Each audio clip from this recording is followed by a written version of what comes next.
नमस्कार दोस्तों, आज हम बात करेंगे एक ऐसे विषय की जो पूरे उपमहाद्वीप में भूचाल ला सकता है।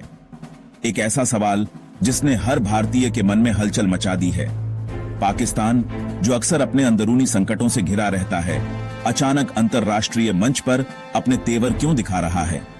अचानक क्यों उसके सैन्य प्रमुख आसिम मुनीर की गीदड़ भभकी की गूंज सुनाई देने लगी है? क्या इसके पीछे कोई बड़ी ताकत है? और सबसे बड़ा सवाल, जब बात हमारे राष्ट्र की सुरक्षा और सम्मान की आएगी तो क्या भारत चुप बैठेगा?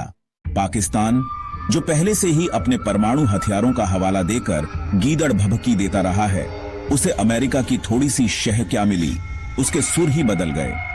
आसिम मुनीर ने खुलेआम यह कहा कि पाकिस्तान एक परमाणु संपन्न देश है और अगर उसे लगा कि वह हार रहा है तो वह आधे विश्व को अपने साथ लेकर डूबेगा।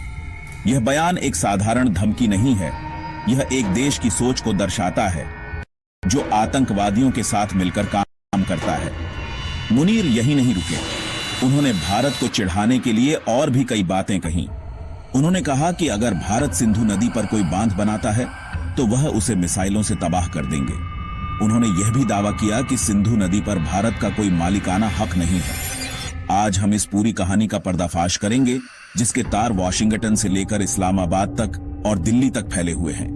यह कहानी सिर्फ कूटनीति की नहीं, बल्कि एक नए अध्याय की शुरुआत की है। यह कहानी शुरू होती है वॉशिंगटन की आलीशान इमारतों से, जहां आसिम मुनीर और अमेरिका के उच्च अधिकारियों के बीच एक बंद कमरे में बैठक चल रही थी।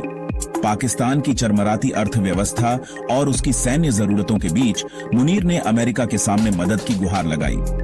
अमेरिका, जो चीन और रूस के बढ़ते प्रभाव को कम करना चाहता था, उसे पाकिस्तान में एक पुराना साथी नजर आया। एक ऐसी डील हुई जिसने पाकिस्तान की किस्मत को एक नई हवा दी। मुनीर को आर्थिक और सैन्य मदद का आश्वासन मिला, लेकिन इसके पीछे एक शर्त थी। पाकिस्तान को दक्षिण एशिया में अमेरिका के रणनीतिक हितों को साधने में मदद करनी होगी। इस शह ने आसिम मुनीर के आत्मविश्वास को चरम पर पहुंचा दिया। रातों रात उनकी गीदड़ भभकी शुरू हो गई। प्रेस कॉन्फ्रेंस में उनका लहजा बदल गया। उन्होंने भारत को कश्मीर और सीमा विवाद पर खुली चेतावनी दी।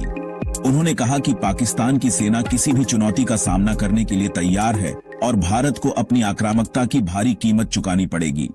उनके शब्दों में एक नई ताकत और अहंकार की झलक थी जो पहले कभी नहीं दिखी थी। पूरे पाकिस्तान में मीडिया ने इसे मुनीर की बहादुरी के रूप में पेश किया, लेकिन दिल्ली में इस पूरी घटना पर गहरी नजर रखी जा रही थी। भारत की कूटनीतिक और सैन्य एजेंसियां हर हरकत पर पैनी नजर रखे हुए थी। प्रधानमंत्री ने उच्च स्तरीय बैठक बुलाई। बैठक में एक शांत और रणनीतिक रुख अपनाने पर सहमति बनी। भारत को पता था कि यह सिर्फ पाकिस्तान की नहीं, बल्कि उससे भी बड़ी एक चाल है। भारतीय विदेश मंत्रालय ने अमेरिका के सामने कड़े शब्दों में अपनी चिंता व्यक्त की। भारत ने स्पष्ट किया कि पाकिस्तान को दी गई कोई भी मदद अगर भारत विरोधी गतिविधियों में इस्तेमाल होती है तो इसके गंभीर परिणाम होंगे।